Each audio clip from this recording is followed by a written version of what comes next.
prior to the weigh-ins, the UFC held their now traditional, I guess you would call it a seasonal or quarterly press conference. They've gotten to the last couple of years where they do these press conferences that basically preview the next 2 or 3 months worth of fights at a time.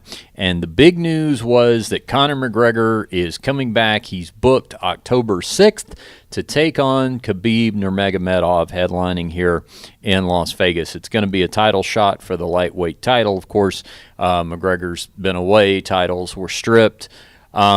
This is the fight that we've talked about for so long, being to my recollection, the worst possible matchup for Conor McGregor. It is. First of all, I guess pretty impressive that he's willing to take the worst possible matchup coming back after being away as long as he has. It's going to be a big money fight for him, of course. But I believe he is, he's pretty much opening as an underdog, not a huge underdog, and that could change. It'll change. But thoughts on that fight? I mean, going any differently than Khabib Nurmagomedov ragdolling you left and right all around the octagon?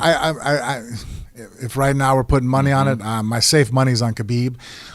Do I think it's interesting for the fact that there's still that one, out of the 26 fights, that just shows you how good Khabib is. Mm-hmm. Out of 26 fights, I did see Michael Johnson land one straight left and it kind of hurt him. Yeah. And if Conor lands that same straight left, Khabib's going to go to sleep. You know what I mean? Like that left that Conor has, that straight left puts everybody power on queer street. And lightning fast. Well, maybe that's a knockout Khabib, but it's going to hurt him. Yeah. And that could really change the outcome of a round and cause some problems.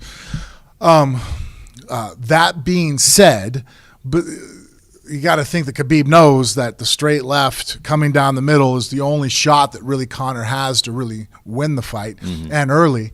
If that's a lot that Conor has to hope lines up. If I was Khabib, just grind him at first round, avoid the just clinch him. Don't even take a shot. Clinch with him, walk him against the cage. You can make it ugly if you want. Grind him, because we know that Conor has those really high octane anaerobic type musculature, which allows him to be extremely powerful and quick, but he burns out. We've seen it in fights before where if he gets in those grinding fights, like he did in the second fight with Nate Diaz, in the third round, he was backpedaling. He looked like he was ready to fall on his face.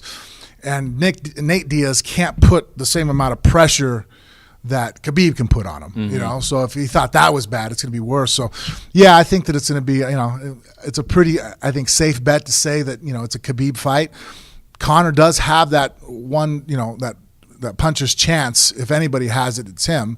I don't, it's funny when people are trying to use Ale Quinta went 5 rounds, with, Khabib. And I was like, yeah, but Ale Quinta's actually much more well-rounded than Conor is. If right now Khabib or, Conor and Ale Quinta would have a grappling match or a wrestling match, whether it would be submission grappling on the ground or a wrestling match on their feet, Ale Quinta wins in both those, he's a well-rounded fighter on top of a pretty good striker, very good hands. So I don't know if that's not really the great analogy to make there. If anything, I would sit there and go back to the fight, looking at how money shot Chad. Chad Mendes. Mendes. Money shot. That'd be a good nickname for him. He should have gone with that. Chad Mendes. Should have just stopped at money. Yeah. Well, it was money shot. No, I didn't know that. Yeah, they made him change it. Really? Yeah. Oh, I didn't know that. Yeah, it was money shot. Oh. Because of wrestling, he had a money shot, Yeah. But because of obviously the pornographic, not a lot of people wrestle in college to go, oh, he has a money shot, Yeah. So that's what, at least that's what he told me. I don't know if it was always a joke that it always had the but because obviously you can't say money shot and not make people think of what we're all thinking about right now. Right. So they took out the shot part. Okay. They asked him to cut that out. So it was money shot. Yeah. But look at Chad took him down I think twice in both rounds, right? And the problem is if Mendes took him down, Khabib's taking him down. The difference is that when Mendes got on top of him, Mendes had a 2-week camp. He wasn't in great shape. He wasn't able to put any heat on him once he got him down. I don't think anybody in the world thinks that Conor can survive underneath of Khabib on the ground. I mean, and that's nothing against Conor. I don't know anybody in the lightweight division besides possibly, Tony Ferguson. That was the fight that I would have found intriguing to be on the bottom of Khabib, because Ferguson's jiu-jitsu and his limbs, he's so long. I'm like, well, man, he's sick with those darces and guillotines. This might be interesting. You know what I mean? Like, you've perked my curiosity. Whereas, Conor on the bottom, he's just trying to get back up to his feet.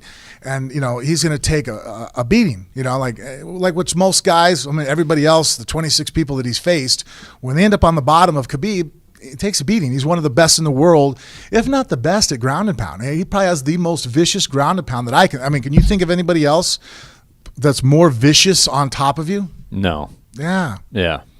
Yeah, I mean, it's, and he's one of these guys too, Khabib, that you just think about how long we've been talking about him, like how long we've been talking about this level of dominance. Well, and he still has to make weight, though. Well, there's the making the weight, and there's injuries that he's dealt with. I mean, it's taken him a lot long. I kind of feel like we're having a conversation that naturally we should have been having a number of years ago in terms of him becoming champion and then, dominating challengers. But because he's been in the UFC almost 5 years now, right? Yeah.